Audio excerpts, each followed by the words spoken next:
اور ہم نے ان لوگوں کے لیے تورات میں یہ حکم لکھ دیا تھا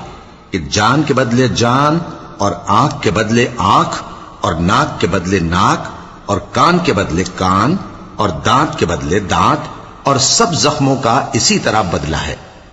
اب جو شخص بدلہ معاف کر دے وہ اس کے لیے کفارہ ہوگا، اور جو اللہ کے نازل فرمائے ہوئے احکام کے مطابق حکم نہ دے تو ایسے ہی لوگ بے انصاف ہیں۔ اور ان پیغمبروں کے بعد انہی کے قدموں پر ہم نے عیسیٰ ابن مریم کو بھیجا جو اپنے سے پہلے کی کتاب تورات کی تصدیق کرتے تھے، اور ان کو انجیل عنایت کی جس میں ہدایت اور نور ہے، اور تورات کی جو اس سے پہلی کتاب ہے تصدیق کرتی ہے،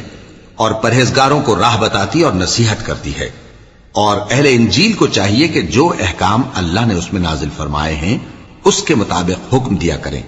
اور جو اللہ کے نازل کیے ہوئے احکام کے مطابق حکم نہ دے گا تو ایسے لوگ نافرمان ہیں۔